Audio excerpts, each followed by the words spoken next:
And we're live. And we are live. Salute e salve e benvenuti alla Storia d'Italian. Welcome to the history of Italy. Okay, for now 0, but let's see. We hope we will get a few people. Okay, I see we are live also on my page. Okay, so first time in English. Let's see. Yes. Salute e salve. So, there's one person today will be speaking in English. The other will try. It's better than me speaking in Italian the whole time because il mio italiano è troppo lento. So guys, you see, be careful with Brie because she does understand Italian. Huh? So just behave. Working on it. So thank you very much, Brie, for being here. I mean, it's fantastic. I've met the podcast Pontifex a bit more than a year ago, and we have become friends since. It's really one of the podcasts that I wait every week, and now every 2 weeks to listen to the new episode, as Sam does with mine. So I'm really excited to talk about a topic that is not so well known. I mean, in general, I will say these high Middle Ages are, pretty unknown in general, but the Byzantine papacy is a very peculiar topic. So I'm very excited to talk about it with you, Brie. But before I start talking, do you want to present yourself to the audience? Sure. Ciao a tutti. I'm Brie, and I host Pontifax, which is a papal history podcast ranking all of the popes from Peter to Francis. And in each episode, we look at a single pope and we talk about their biography and we contextualize their papacy within relevant history around them. And then we rate them based on categories that we've come up with, like how successful they are at being pope and how scandalous they are. And more scandal, more points, of course. So absolutely, yes. It's not less scandal, better. It's more the more the better. Which might come to hurt us as we get into the modern era, but we're working on that. And then we judge them on their secular impact, how long they were pope for, and what their face looks like, because yeah, also, why not? We have to see if they're beautiful men or not. Usually, well, there have been some hotties. Who's the hottest? I remember there was one specific, but I don't remember the name. Who was the hot guy? Pope Caius is the one who has scored the highest for actually being good looking. Pope Caius. Caius with a C. Caius. Caio. Okay. So, okay. Go look at him, and see. He's probably interesting. So this is, and where are you now with the podcast? Because this is interesting, related to this to this evening. This is perfect timing because next Monday we will be releasing Pope Zachary, who is the last pope of the Byzantine papacy. So we're just coming to the very end of the period that we're going to talk about. And we will be entering in the next couple weeks the Frankish papacy period, where the Pope's relationship with the Carolingian kings of the Franks become much more important to them. Yeah. And the relationship with Byzantium, with Constantinople, and the medieval Roman Empire. So, and this is really interesting. So we are talking about a period that goes more or less from the 6th century, beginning of the 6th century, to the mid of the 8th century. So we're talking about a bit more than 2 centuries of history. So it's again, it's a really fairly unknown period of history. So I have a question before we start talking about the topics.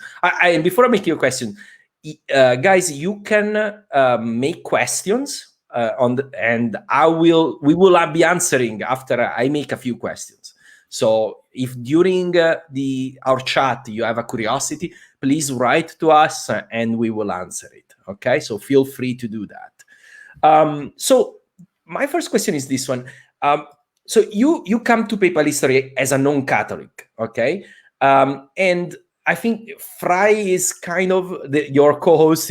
She's kind of ex-Catholic, timid Catholic. Lapsed Catholic. Yeah. Lapsed Catholic, yes. So I get the feeling that in Italy, will come to you as a shock, but Italy is a Catholic country. So I know, it's shocking. So it's not. From my experience, not a lot of people are interested in church history. I gave the impression that people do not. Maybe they don't value the importance that it has on history. From a lay point of view, you don't have to be religious to appreciate the importance of it. So I guess, what would you say to people listening to us today? Why should they care about the life of the popes? Let's say that maybe a lot of them, they don't like them. Well, and I think what you've touched on there is very important, is that you don't have to be religious in order to appreciate the history of religion, because the history of religion is completely inextricable. You cannot remove it from history and still understand why Europe has developed the way it has, why the larger world has had this relationship with Christianity, with evangelization and missionary work and colonization, and all of those pieces that become so fundamental to our understanding of where the world is today. So being part of a faith is not necessarily the same thing as dealing with the history of it. I think dealing with the history of religion from a secular perspective is very important, and it also makes it a lot more fun and interesting, because the history of religion from a religious point of view is doctrine and dogma and canon law, and you need to believe in that, in order to, so you cannot question in too much. Exactly. And so, but as a lay person, you can question anything, and you can look at it from a secular point of view. And you can also deal with the things about the church that are not great. When you are looking at the history of religion from a faith-based perspective, it can be hard to reconcile with your moral code and what you believe in. But if you can look at it outside of that perspective and look at the fact that the Pope makes mistakes and is a human man who is led by human ambitions in many cases, that has had an impact on the rest of the world. There's no way to deny that force. And so to be able to give it its due without all of the weight that the actual religion puts on it is still to have this incredibly rich and interesting history. And it's a lot more fun too, because you don't have to hide all of the scandals. You don't have to. You can just talk about them. At the same time, I must say, I really like the fact that in your podcast, you don't search for the scandal. And you're trying always to also show the good, which is, because I think that could be another tendency, if you look at it from a secular perspective, is to be too secular. So to pretend that men that lived 1,500 years ago think, walk, and like us today, and I think that's also a danger. And I like how you strike the balance. So I want to tell you that publicly. And I think that's also important too, right? Because no individual that has ever existed in history that we look at, for good or ill, everyone is a human being, really. So there's no person that is purely 100% evil. There are people who have done things that have been incredibly evil, and it would be easy to focus on that. But you can't understand that without understanding who that person is, both good and bad. So looking at a pope who may have a history of murder and terrible things associated with them, we gotta know why, right? We gotta know why. We want to know why. What was motivating him? Exactly. So another introductory question is this one. So in Italy, we are often taught that, there's 476, the end of the world. as you know it.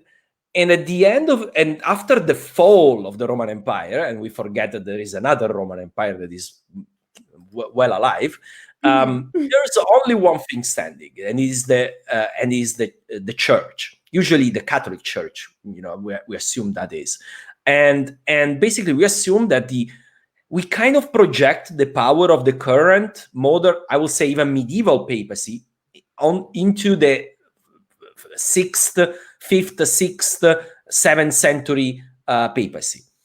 How that image reflects reality?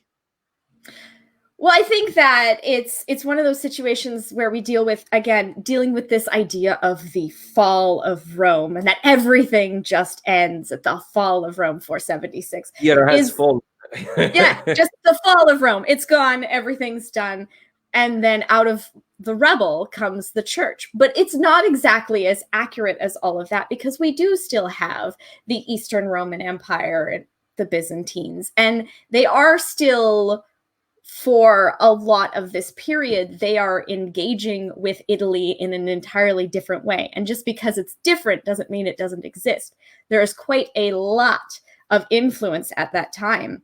And throughout this period, and for centuries still, the authority of the bishops of Rome is tied to their proximity and their rapport with secular leaders. It used to be the emperor in Rome. It is now the emperor in Constantinople, with all the dynamics that then shift as a result. However, when that secular ruler then becomes destabilized or challenged or busy or angry, it becomes an opportunity for the bishops to then have the biggest gain in power. It comes at the expense of the decline of the secular rulers. So it's much more than just this is the end point, now it's the church. It's a far more fluctuative, up and down. It ebbs and flows. That's another thing. You notice how the authority of the church grows, for example, through the Ostrogothic, which is another topic. We're not going to cover it today, but then it declines quite abruptly, and it takes a long time to recover. Is that did I give it justice to a bit about this ebb and flow? Absolutely. And not only that, there is this argument made for it that you can tie the rise of the papacy directly to the failings of the empire. And that is true, but it's not this incredibly straight line. We have to deal with the fact that we have a power vacuum that comes and goes throughout Rome. And it becomes more of a practical thing than an idea of power. We see the popes begin to fill in for the basic needs of the people, right? When imperial bureaucracy starts to crumble and break down, when we have things like rebellious exarchs who are no longer going to make a great connection between the emperor and the pope, or lack of forces, or disruption between Ravenna and Rome based on Lombard incursion or something, the popes continue to act in this very vital way, right? They're protecting people from famine. They're giving public service to the poor, taking care of flooding, those kind of things, taking care of defenses of the city. And so it becomes this sort of building block, brick by brick. The church doesn't just spring up and take over. It has to sort of... But at the beginning of this period, basically the Archbishop of Rome is not even in control of Rome, per se. This is another issue that we have, that the Archbishop of Rome, Roman Empire falls. So, of course, the Archbishop of Rome is in control of Rome. And that's not even that accurate. I mean, it becomes, right, through the Byzantine papacy at a certain point, and there's not even a point where you can say, okay, here definitely now he's in control, here he isn't, right? Brie? Yes, exactly. And there is, in fact, a secular Byzantine authority in Rome at these times that we're talking about.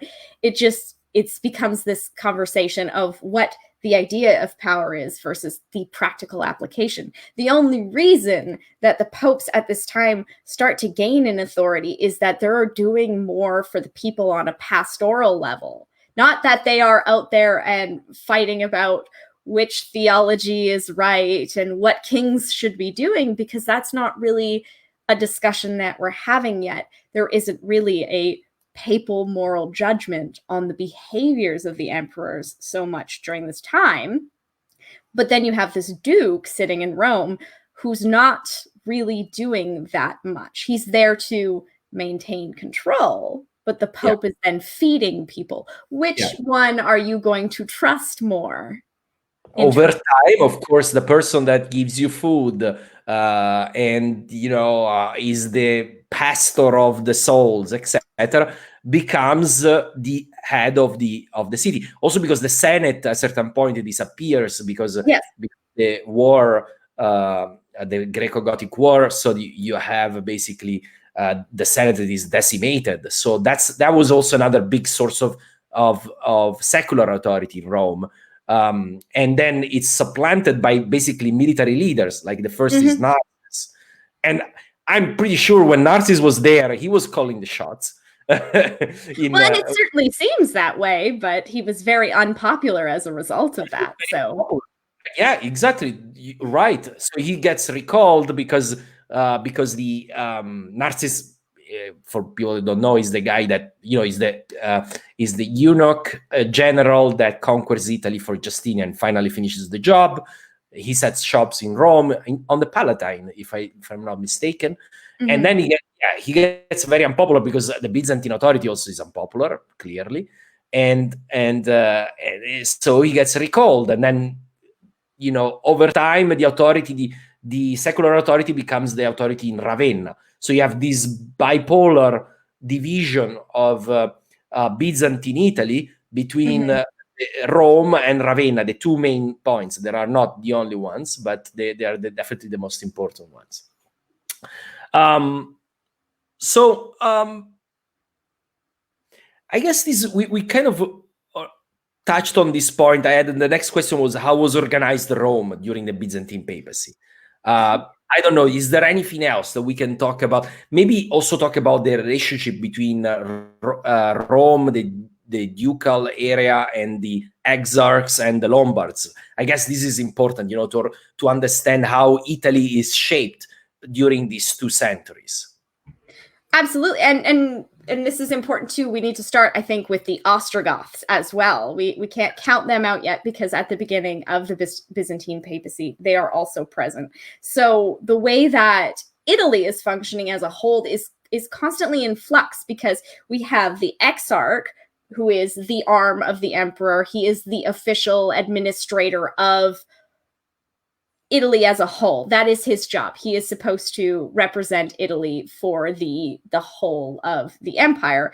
However, the actual amount of territory that they end up being in control of is essentially Ravenna itself, Rome, and the tiny little bit in between, because then we have these additional forces that come from outside of Italy and decide to settle in Italy. First, the Ostrogoths, who have presented a problem for the empire for the first 100 years or so, and then eventually are somewhat diminished as a result of Narses. He kind of puts them aside. But then we have the Lombards come in, again, because of Narses. Narses sort of invites them into Italy out of spite.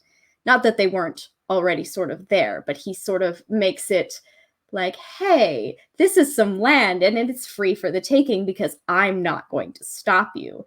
And out of that, we get the foundation of this new kingdom that is completely separate of the empire. So there's no relationship between the empire and the Lombards the same way there is with Rome, which still wants to consider itself. Rome is closer in that sense politically to Constantinople than it is to Milan. Absolutely. For sure, because we then have this incredible, and not only just on a political level, but on a religious level too, because we have for the first split, the 3 chapters, right?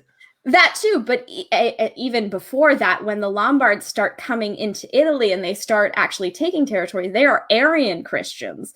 So they are already not in agreement with either the empire or with Rome, who is in and out of the empire as we go. So they have not only this threat of these people are not like us, these people do not share our religion. This is before we even get into Monophysitism, which is the next big one. They're still stuck back in the old heresy.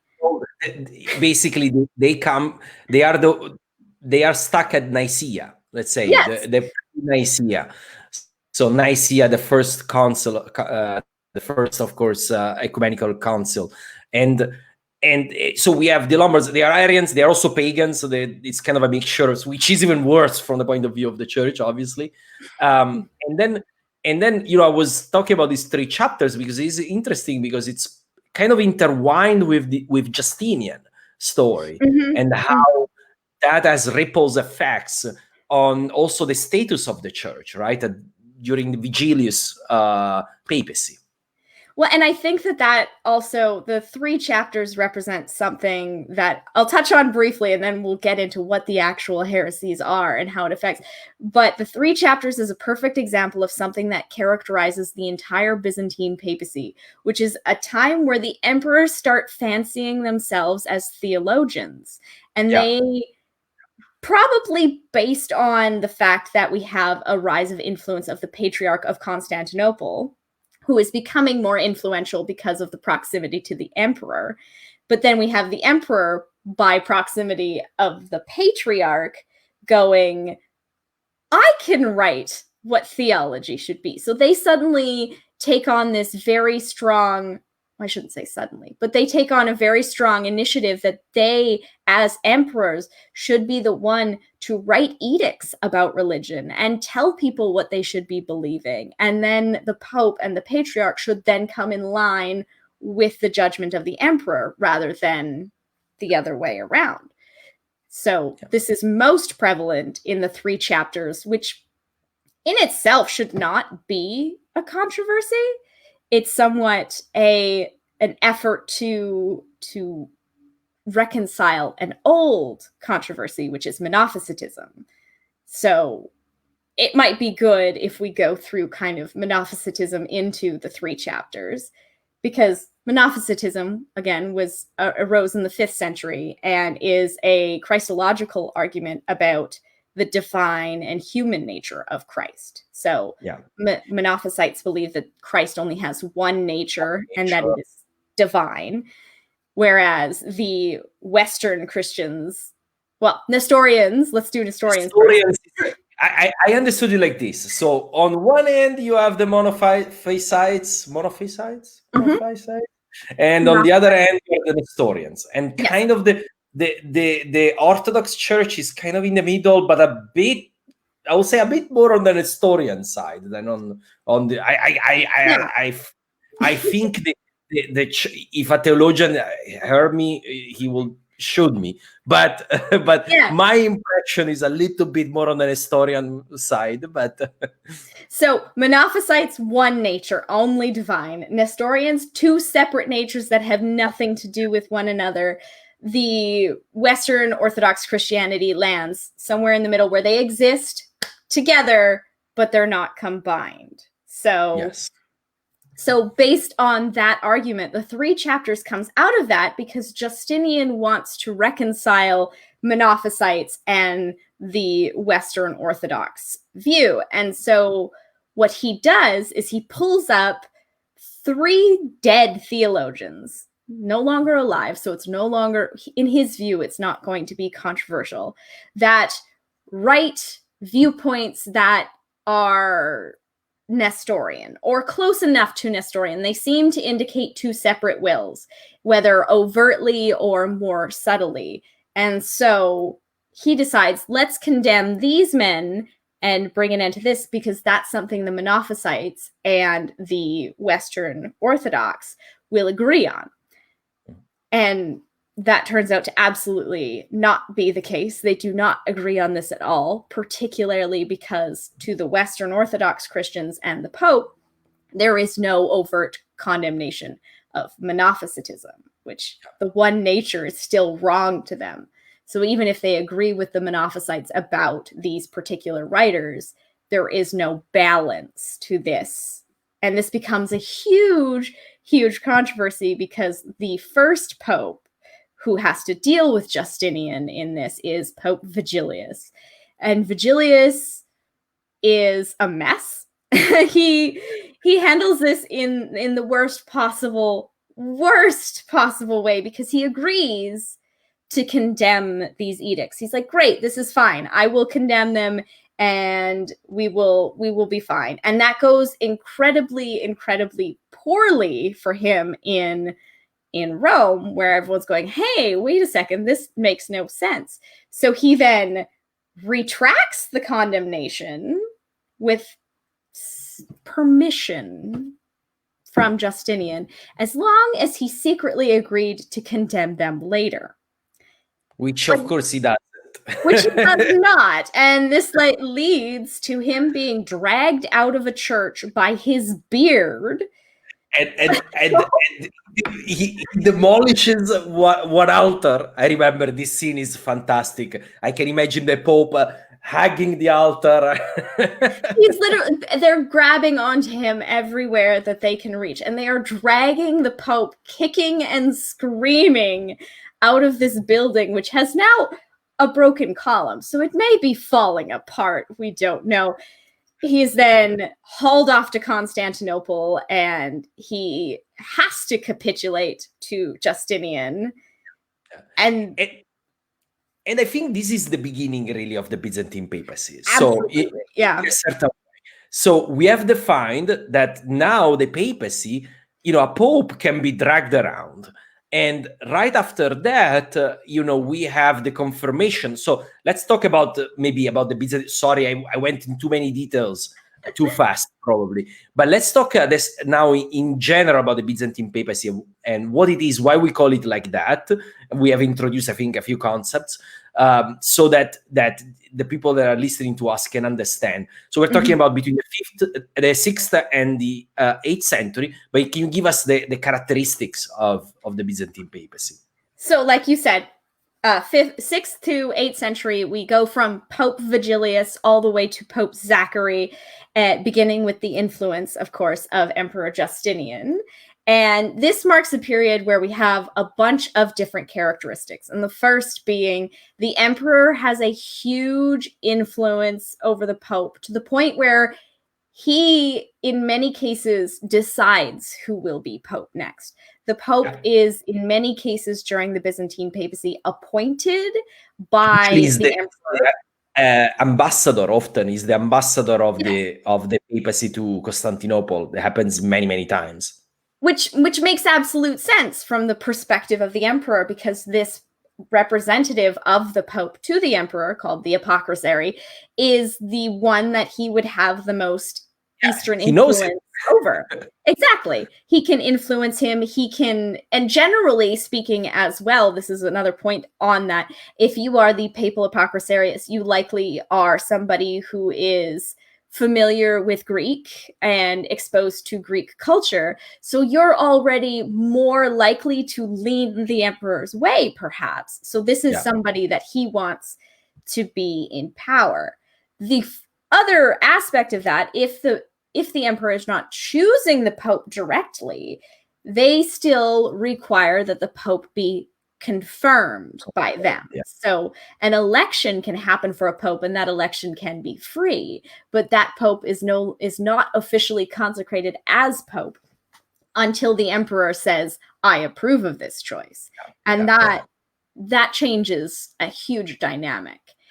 And I think it's so little known, this fact. I mean, of course, people that learn about this part of history, they do know, but it's not so well known, because again, we projected the papacy role in future centuries to these centuries, where the Pope is an archbishop of a very important archbishop.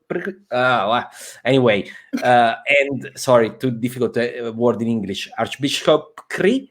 Oh, no, it doesn't come out. So Archbishopric. Archbishop. Okay. And so it's a patriarch, of course, like there is a patriarch in, and there is even a bit of competition between the patriarch of Constantinople, of course, and the patriarch of Rome. Constantinople, of course, is the big city, is the imperial capital. You know, Rome, seen from Constantinople, is like a little town, right? And that's another one of the main characteristics of this period, is that we have the rise of the patriarch in Constantinople. Because Rome looks like the old world, there is a reason that Constantinople in this period is called New Rome so often and so regularly. They are making a point about what their role should be, and this is the highest religious official who is in contact with the emperor the most often and has the most influence. And this is why we see that the next characteristic of the Byzantine papacy is a huge increase in theological conflicts, because the emperor is always, well, not always, but generally going to take the advice and the influence of the patriarch. And the patriarch is always going to have a more Eastern-leaning philosophy about especially Christology. And Christology is also, besides the theology, of course, it's important, but it's also a practical reason, because the Eastern emperors, they need to mend that division that they have their territory between Monophysites and Orthodox and Chalcedonians. They need to do it in order to have a united Eastern Church, which is not a priority for the papacy, because there are no Monophysites in the West. So, and it kind of, I think the papacy really hitched the bandwagon of Chalcedon, because it was such a big win for the papacy with Leo the Great. So in a way, you know, oh, it's so important, we won big, now we cannot change one little detail of that Chalcedonian win, right? Because that's the source of our authority, in a way. And that's exactly it, because one of the things that happens here is the Pope is too far away to be able to personally influence the emperor. So if the emperor starts to get ideas about religion, and the emperor believes that he has the authority to make those decisions about religion, we're seeing a juxtaposition. And this is not reconciled by having a papal apocrisiary, because the apocrisiary is often ignored. You have to be amazing as an apocrisiary to even slightly bend the emperor's ear at this point.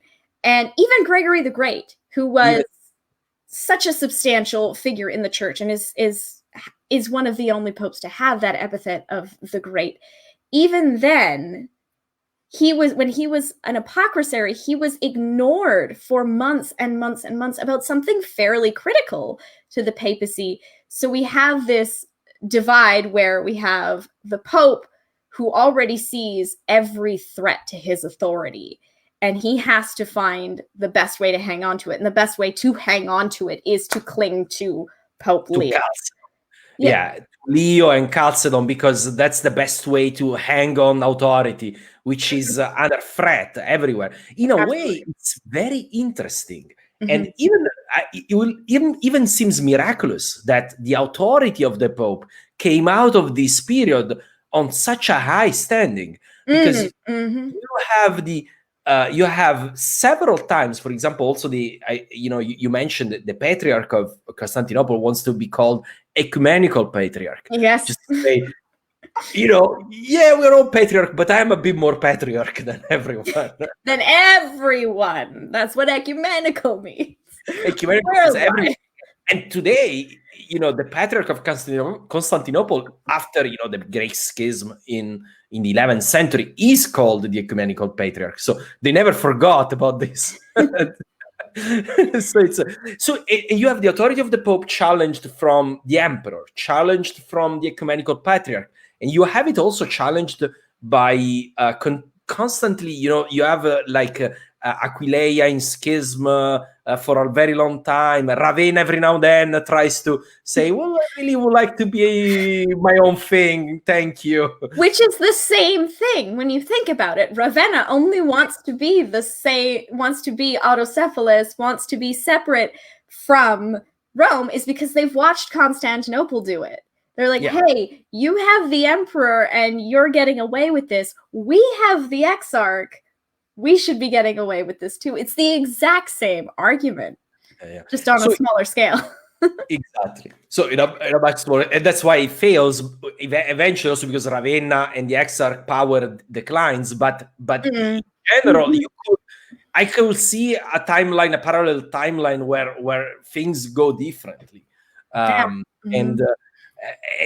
and then the other challenge is very secular, because you have the Lombards, both dukes and kings, which are literally at the gates all of Rome. The time. All the time. They're always there. I know. These are perhaps my most frustrating sources to deal with is the fact that the Lombards are consistently and regularly just at the gates of Rome, and they have their own ideas about what they're going to do. And sometimes that is a result of what's happening in the East, because very early on, we see the exarchs because going back to the idea of having all of these theological conflicts, and that all of these theological conflicts come back to trying to reconcile the first one, which is Monophysitism, and the Pope trying to hold on to the authority. Yeah. So all the other things, the 3 chapters and monoenergism and monothelitism, it's all because of Chalcedon. It's all because of that challenge to the authority on that issue, and the fact that the emperor has to unite his church. That's so in every iteration that we have of those different heresies, we also have situations where the exarch decides he's going to march on Rome and make an example of the Pope. And what does he do? He calls the Lombards for more support. So there are more forces at the gates of Rome. And it's so complicated and fascinating, the politics of this time, because you have so many powers, and each one checks each other in a way. So the Pope can ally with the Lombard against the exarch with the Lombard against the Pope. And then the Franks, when the exarch and the Lombards are together, you call the Franks to come in. Exactly. So you have always these powers juggling, and it feels a lot more like I'm Italian with Italian politics today. So anyway, so unlike the imperial, so another aspect that is really interesting about this period is how Greek the culture of Rome is. And, we always assume in the West that, of course, Rome is how can you not do Latin in Rome, right?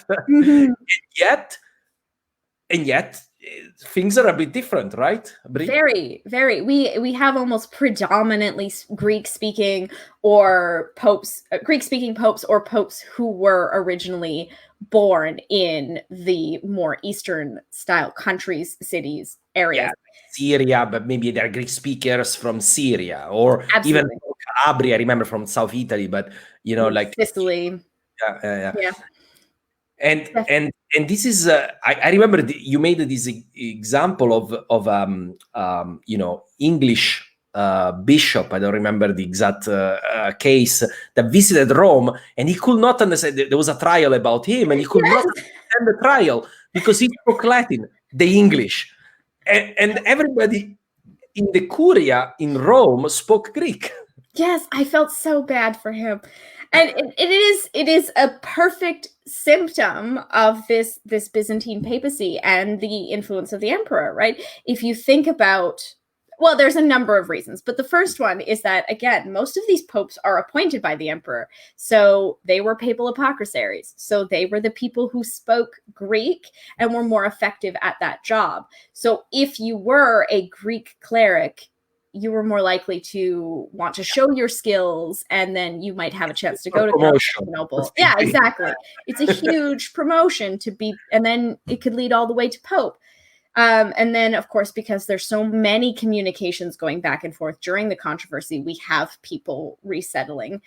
But a big part of this, too, is when we start to see Muslim expansion. This is the rise of Islam in this time period. And so we have the Muslim conquering of the Levant. We have the Muslim expansion into Sicily. And this leads to several significant different exodus out of these areas by Christians. And it seems that there was this really strong desire that if you were being pushed out of where you lived based on your Christianity, that Rome was the place to end up in. Yeah, and we see like several popes throughout the 7th and 8th century that end up in Rome specifically because of these conquests. So we are seeing a huge, and then there's also the other aspect of any military force that did come into Italy at this point that wasn't a Lombard, wasn't an Ostrogoth, wasn't a Frank, was coming from the East. And yes, those moments were extremely rare because, again, the empire is stretched on all sides.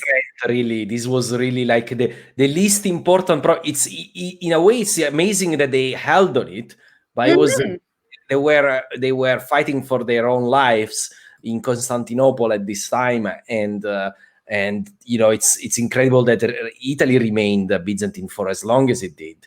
Really, really, really incredible, and that probably would have all fallen apart if it weren't for the period that comes next, which is the Franks. Because I think if you didn't have the Franks come in at that point, we would be dealing specifically with a Lombard Italy.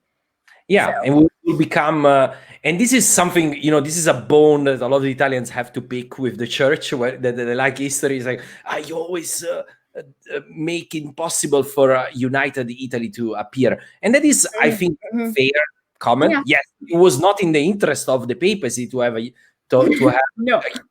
They had that experience under the Ostrogoths, and they were bossed around, so they didn't want to repeat the experiences, right? So.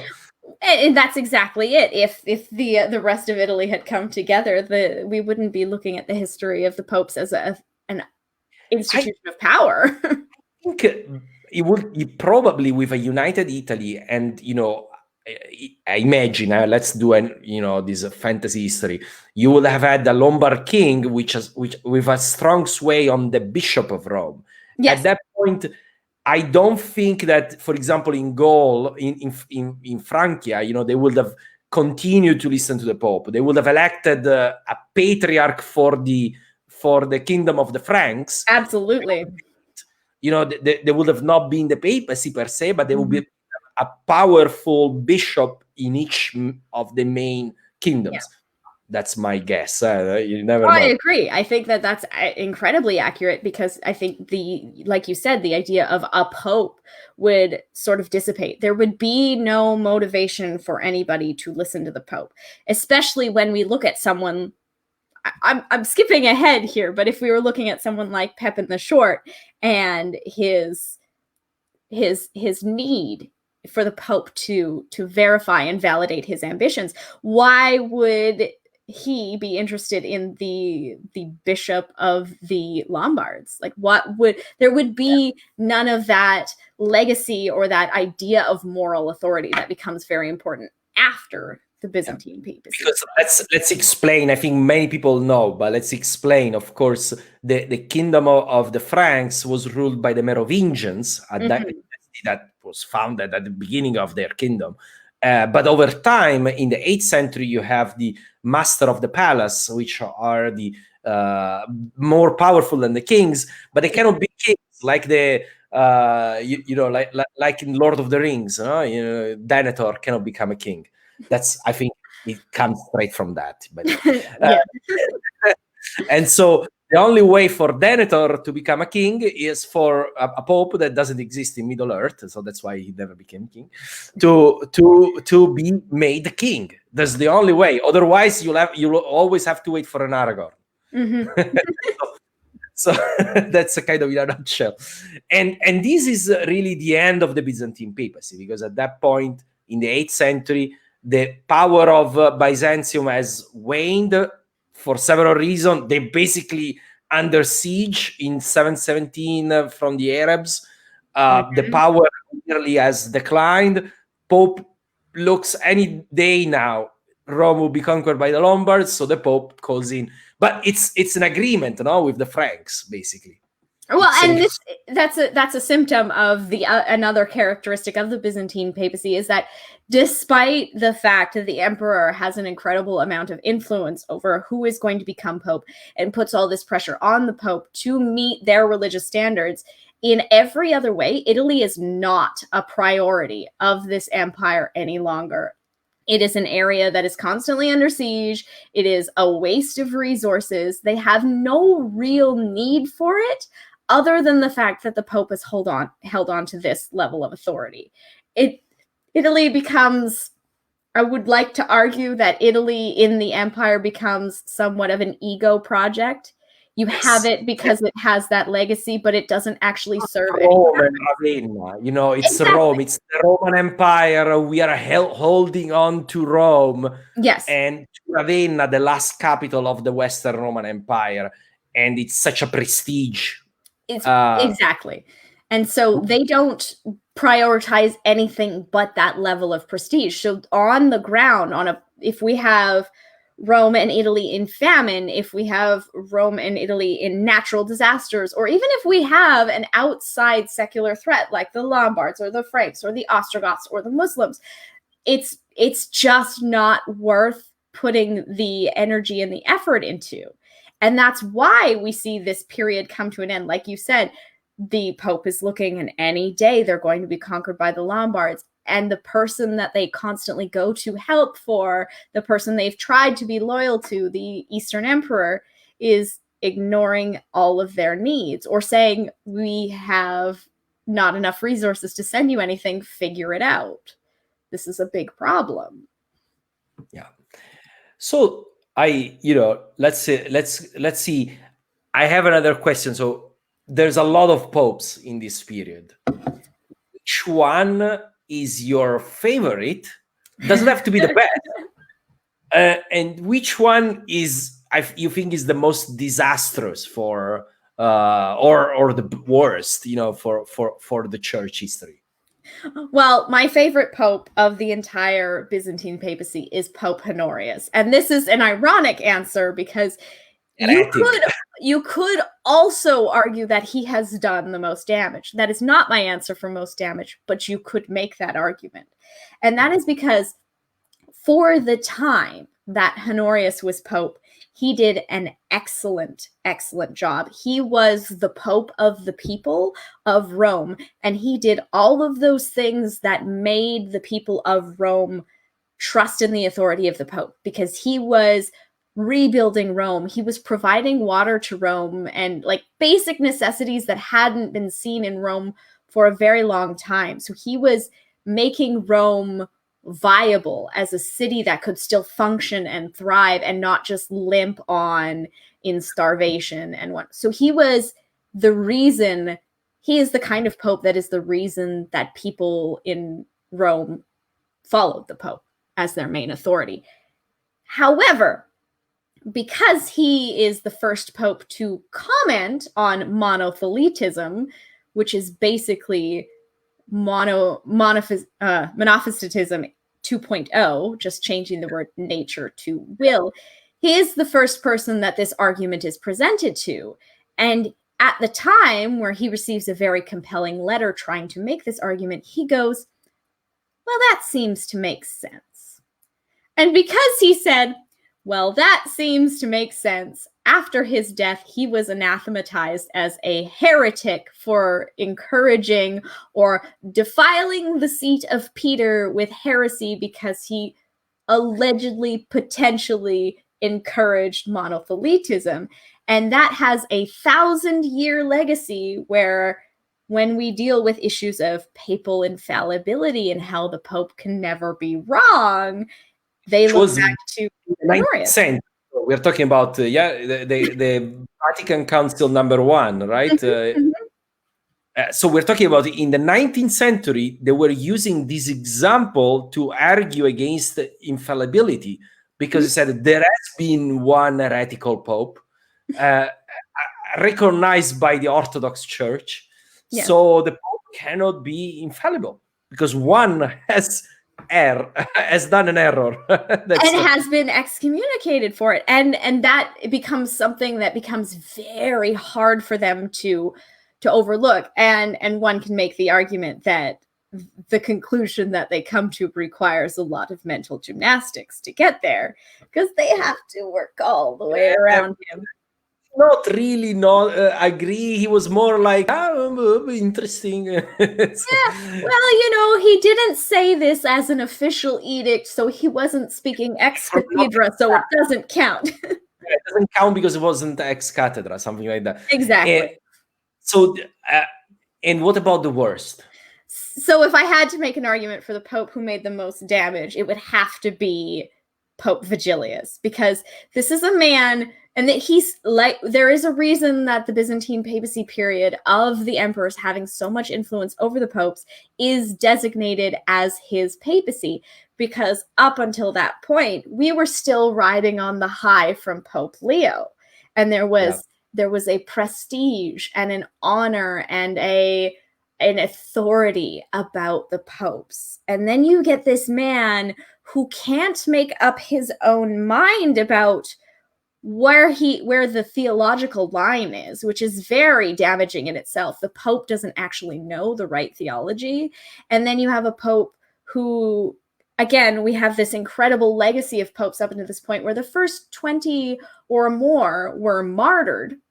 So we have this history of, even when it's tough, generally the popes stood by their position. Yes, they resisted, and he is not resisting, and he is going back and forth and back and forth. And then it comes out that even as he's been dragged away and looks like he's resisting the emperor comes out and has receipts and documents that Vigilius is secretly planning all along, that when things calm down, he's going to agree with the emperor, and just has a complete character assassination.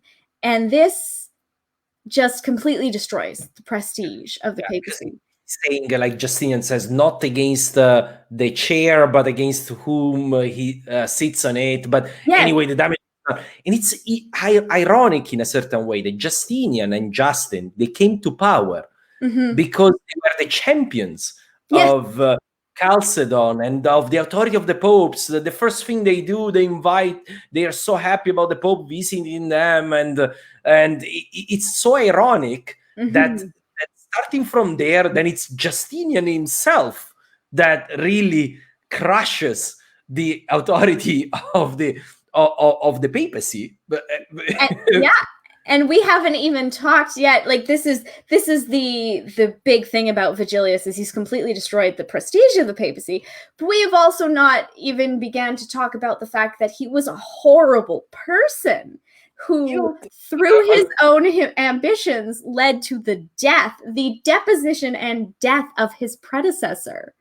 I said that in the podcast. It's an incredible story, intertwined with Belisarius and with Antonina and with Theodora, of course. But it's such an interesting story, how politics, religion, because you can see that Justinian, behind the mask of the champion of Chalcedon, I think during his entire reign, he was trying to mend the rift with the Monophysites. That was a very high priority for him, bigger than many others. And all the dealing and scheming and dealing of his of his reign is really with that goal in mind. And he's not gonna stop at anything. And he finds this guy that, he's happy to go along as long as he gets the job. Yeah, sure, I'll do whatever. Just do the job. It's such a movie scene. I can totally see it. I can't believe it's not a movie. Like, how is a movie about Justinian and that not made already? The current Pope cannot do my bidding. Are you gonna do the bidding if I get rid of the other one? Or something like that. I think it's because it would be controversial, because Justinian has such a powerful legacy, and he is so many people's favorite emperor, that they just kind of want to ignore the tyrannical side. Yeah. But the good thing is that people that already listen to a live, a month ago we did with an expert of Byzantine history, and he also didn't like Justinian. He said, "I'm an expert of Byzantine history. I love Byzantine history, but I don't like Justinian." So it's okay. Well, I think we have already broken that. Good. Dogma. I'm not the only one then, because I feel like that's a very controversial thing to say, but I am just not. I don't like him either. So Stuart is so here's someone that says hi to you. Good to see you, Brie. At 2 times. That's really fast. Wow, I talk really fast. I can't imagine what I sound like. I cannot imagine. For me, it would be 4 times. Oh my gosh. And this allows me to say, if you have questions, please write the questions. We will try to answer. E se lo volete scrivere in italiano, se siete in italiano, potete scrivere in italiano, lo traduco io. Ok? Quindi non c'è problema. Yeah, you see how you just sped up again, like completely when you switched to Italian? Yeah. It's okay. It's the nature. I'm impressed that, listening to us at 2 speed, that's very impressive. Fast. So of all the controversies, so you have Arians against Nicaeans, Monophysites against the Chalcedonians. Then it feels a bit like Star Trek, right? Mm-hmm. And then you have the monothelitism, monoenergism, and iconoclastism. Which one is iconoclast? Okay. Yeah. Sorry.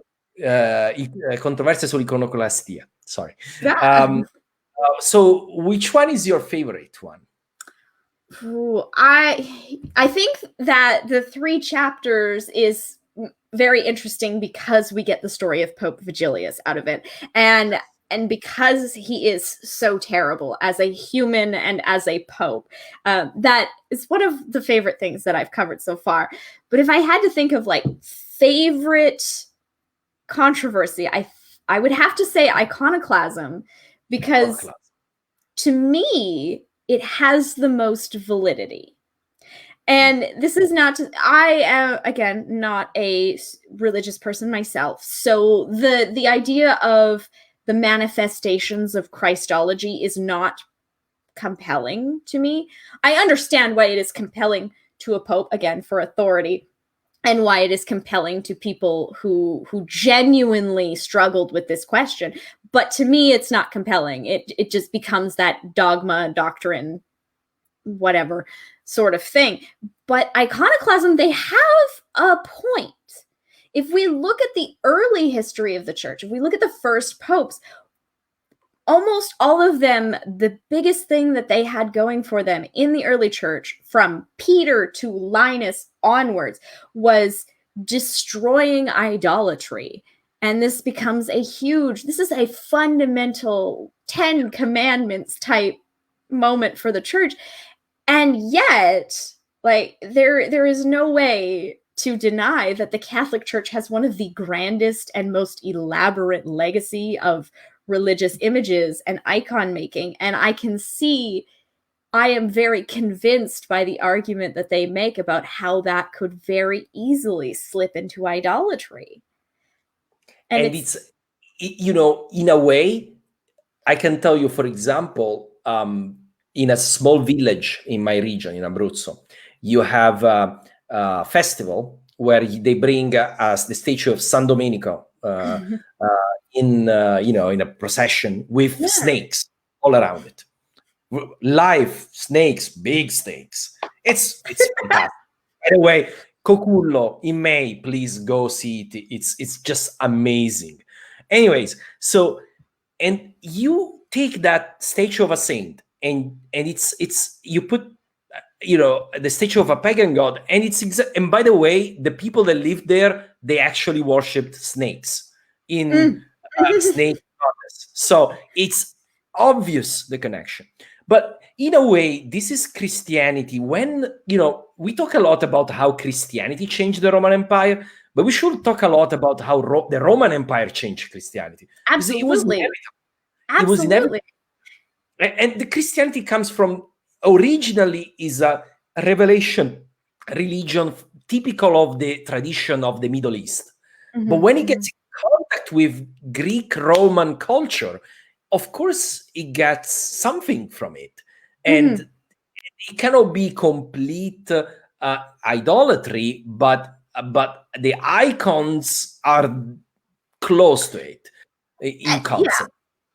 And don't get me wrong, one of my favorite things about the Catholic Church is the iconography and the images. I love gilded saints. I love relics. These are Catholic aesthetic is one of my favorite things on the planet. I think it is so cool. Churches, all the masterpieces that are in churches that and I live in Belgium now, and so much art was destroyed during the Reformation time. It's and this is, we're talking here, one of the homeland of the Renaissance. So there was a lot. Yeah. And 99% was destroyed. I mean, there's still a lot that's left. There's a lot.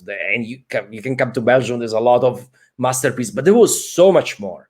And it was completely destroyed during the Reformation, which in a way is kind of the iconoclasm of the people. And it's funny because when I say that to people that have maybe a Protestant, Reformation background, they tend to say, no, but iconoclasm was more like a reaction, and Protestant was more going forward. I don't see that. I think both of them try to go forward in a way. Yeah. And I think, like you said before, that it's somewhat inextricable based on how it melded with the Roman and Greek culture, right? And as we see in many areas where they have melded like that, there is no way to separate that level of Christianity from those traditions without it being reactionary and progressive thinking, but also reactionary. There's no way. Yeah, you can't separate Protestantism from iconoclasm, because they do. Maybe not as a main point, because obviously Protestantism has, but it's a big piece of it. It's a big piece of it. So we have a question. So Elisa Markov, let's show, because it's related. There was a distraction, but also thanks to iconoclasm, Christians are finally had an established set of principles that are kept to this day in Eastern iconography. But yeah, that's the reaction, right, to iconoclasm. Absolutely. And it's not, again, like I absolutely understand their argument that they're making about icons, because it is a dangerous and slippery slope. And like you said, processions of idols, well, idols is probably the wrong word, but icons of saints. And then we have relics of saints that people believed were causing miracles in their life. Like these are things that you are very hard to extricate from Catholicism, but they are legitimate criticisms. But they are even more ingrained, I think, in the East, because when the Eastern Church will emerge from iconoclasm, will be much more iconophile than the Western Church. Paradoxically, they started.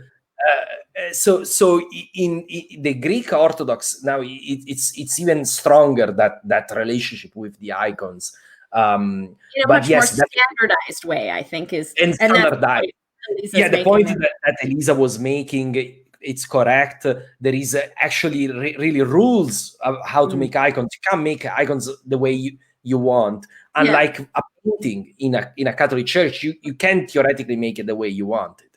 That's not the case and I will say, though, that there is also so much art also of the so-called Byzantine, let's say late Roman art, was destroyed because of iconoclasm. For example, we know the faces of Justinian and Theodora just because of we have those two mosaics, magnificent mosaics in Ravenna, because they were not in territory under iconoclasm. So if they would have, the one that were in Constantinople, they were all destroyed. So that's there's also that effect. Paradoxically, the best mosaics they are in Italy because there was no iconoclasm. But they definitely had that influence too, and it is an interesting thing. I find it particularly interesting to look at how it was such a significant conflict to have iconoclasm. And if you look at Constantinople, iconoclasm was going to affect your day. No matter who you were as a person, this was such a massive issue that it was everywhere. Whereas in Italy, even though they were very aware of it and it came into their spectrum through the ongoing relationship with the emperor, it was never enforced in Italy the way that it was in Constantinople. So it's an interesting point of view to have such a valid criticism of Catholicism presented in a way that they have to deal with, but that they don't have to deal with in their face, tangible and practical way. And then there's the secular impact, because really you can say that Italy's two big consequences. Italy really revolted against Constantinople, and this is the birth of Venice. Mm-hmm. The birth of the Venetian Republic is the icon rooted in the iconoclasm. So it's such an important moment, the birth of the Venetian Republic, the longest surviving republic in Europe, and really the independence of the papacy also comes from the iconoclasm. Big time.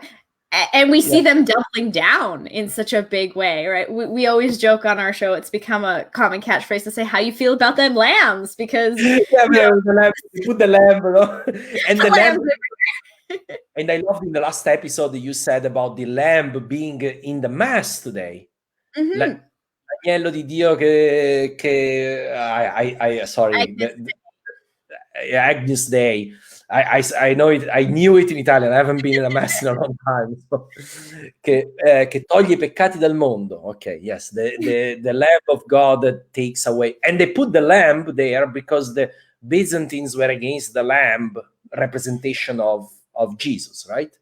It was a very provocative thing for them to do, and it was interesting because that's Pope Sergius the First, and he becomes sort of not necessarily the only, but one of the turning tides of the Byzantine papacy. You can mark where the decline of the Byzantine papacy starts, sort of with Pope Sergius, and he is making it very clear in some of his statements that this is no longer something that they are going to be abiding to. So he is one that very much could have gone the same way as Pope Martin, and they wanted to drag him to Constantinople and have him just completely be judged for resisting, in that case, the Quinisext Council.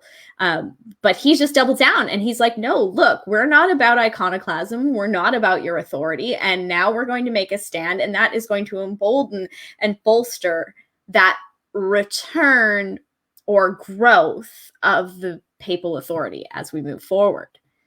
Yeah, so fascinating how this event is so little known, puts in motion so many things, including then eventually the whole thing what we alluded to about Pepin and the move to the Frankish authority, right? You want to comment about that? Explain maybe to the people listening what happens next. So basically what happens is Rome, because at this point, at the end of the Byzantine papacy, Rome is very much in the hands of the popes. We've already started to see a little bit of the establishment of the papal states, including we've had the donation of Sutri, where one of the popes, who is Pope Gregory II, has received lands that are not within the traditional duchy of Rome as established by the empire. So they have now branched. Let me explain this. So when the Byzantine Empire reconquers Italy, divides Italy into duchies. Yes. So you have the Duchy of Rome, where the Pope was the bishop, and you have the Duchy of Naples. Naples authority basically comes out of that. The Duchy of Venezia, Venice comes out of that. The Duchy of, the Exarchate and the Pentapolis, they are all these duchies. And traditionally, the role of the Pope was limited to the Duchy of Rome. Yes. And so now, in this moment with Pope Gregory II, from the Lombard king, he receives a bit of land that is outside of that traditional duchy of Rome. And in doing so, the papal states are de facto formed. Of course, they're not thinking about it as the papal states at this point, but that is generally where it is starting to go. And with that, there is a bigger need for, one, the Pope is now the authority in Rome because these are areas he's now holding in his own right. And there is a greater need for defense because now we are seeing, again, aggression of the Lombards because they're friends one day and they're not the other. And we are also seeing actual incursions of Muslims coming into the territory, and very threateningly so, very close by. And so based on that, we see the Pope really pushing the emperor to support him and to give him defense. And that is just not happening. And that is a tradition at this point of not happening. It is a tradition for the emperor to ignore the Pope's requests. In a way, it's incredible how faithful they were for 2 centuries to the Roman Empire. I think they really felt that they were the Bishop of Rome, so they needed to be faithful to the Roman Empire. Yes, absolutely. And it took a very long time to get to the point where you're about to go, when they betrayed the Roman Empire.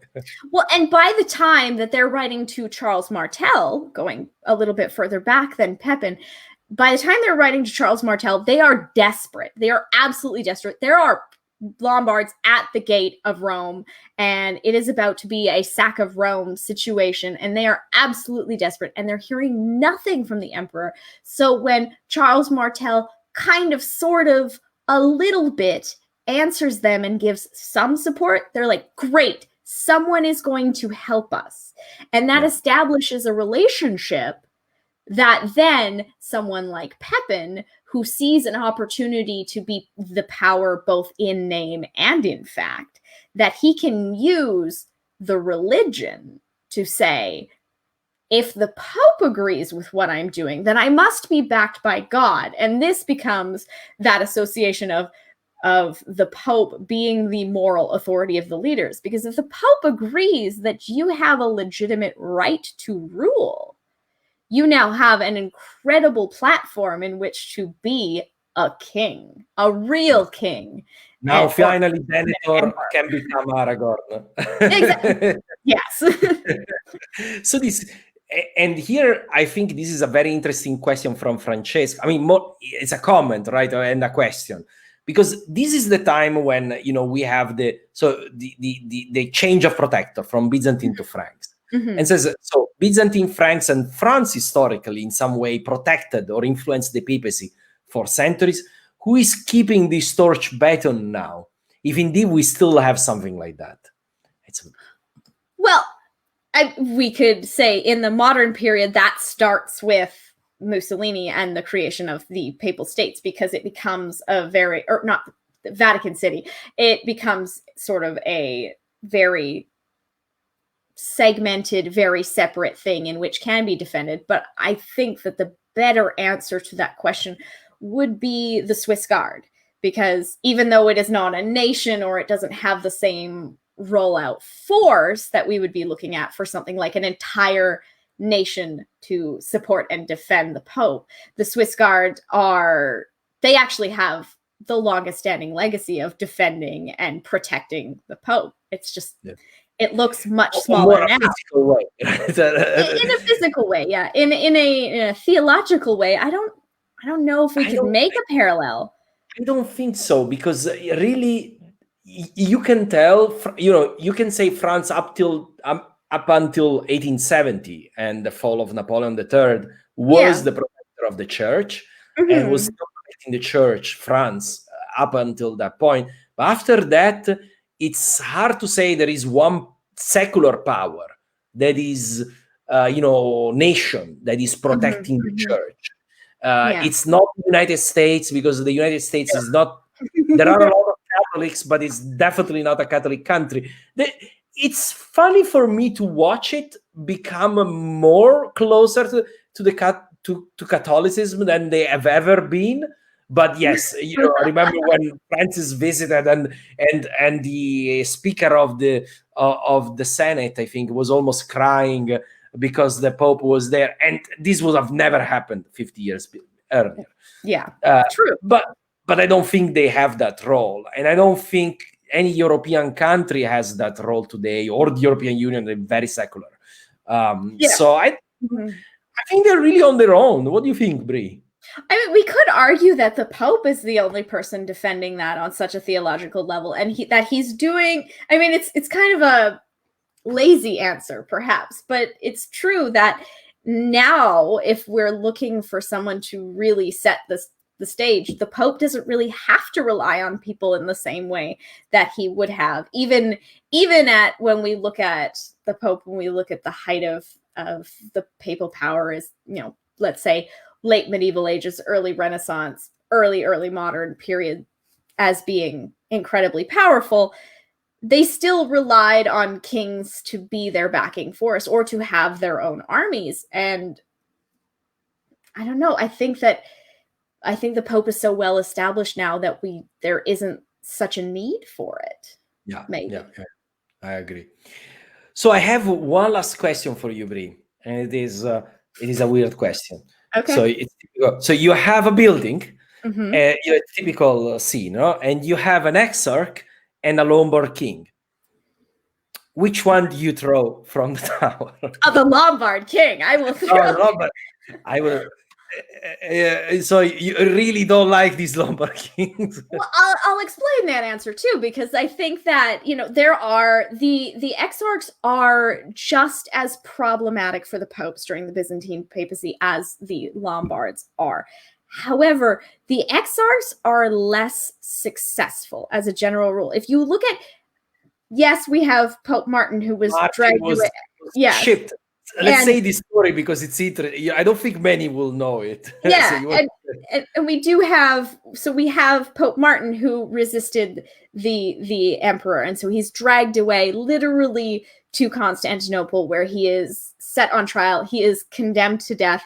His sentence is commuted to exile, and he dies in captivity and exile, and it's terrible. And of course, we also have Belisarius deposing Silverius, and we have what happens to Vigilius.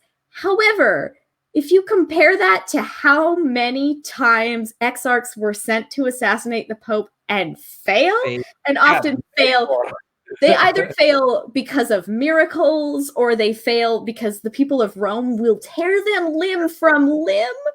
Like, they fail a lot more than they are successful. Whereas when the Lombards showed up and they were going to cause destruction, they often caused the destruction, or they caused the pain. So they were a lot more successful in being an obstruction of the Pope. And for that reason, especially if it's Desiderius, which is more leaning into the Carolingian papacy than the Byzantine, but if I could throw him off a building, I would love it. Immediately. Yeah, okay. I would absolutely throw him off. So I think, so I hope this chat has given you curiosity about this very obscure period of papal and generally speaking Italian European history. If there's no other, I don't see any other extra question. This is last call. Ultima possibilità per fare domande. We have a little comment. There is also not so much territory to defend anymore. True. Yes, absolutely. Up until 1870 there was, and then now, now they have a little territory, but I don't think it's so. I thought the fenestration was well, we're bringing it back to the Byzantine period, so that's by the way, the 30 Years' War is one of my pet periods of history. I really love it. One day I want to cover it. It will take a few decades, but I know that feeling. At least you have one Pope, one episode, so that helps to come along. Certainly helps. But then Yeah, she did not mention Windows, but it could have totally happened. It could have. But if I could throw him out of a building and he'd hit the glass first and then it would break and then he would fall, I'd feel even better about it. It's, why throwing just from the building when you can throw him through the window and then. That's exactly it. We can make it a historical legacy. But there is so much. Sorry, I mean, I didn't even touch here. I had like a list of popes here. I wrote myself. We did not even touch to. There's so many crazy story in this period. So if you're interested into it, I really suggest listening to Brie and Fry's podcast Pontifex. It's really great. One pope per episode. If he ruled 1 month or 30 years, you'll get one episode dedicated to him. And it's really great to see at the end how they're judged. So you'll have fun to listen to it. Thank you so much, Brie, for coming here. It was really a pleasure. Well, thank you for having me. It's always a pleasure to discuss with you. So now we've just taken the way that we yell at each other about history and we've put it online for everybody. For everyone, and apologies to everyone. You suffered through my pronunciation of bishopric. You got it. I got it. Okay. Good night, everyone. Good night. I was gonna say it's better than you having to listen to my Italian pronunciation because it would be so slow. Try. Chiacchierata. Okay, that wasn't so bad. All right. Good night, guys.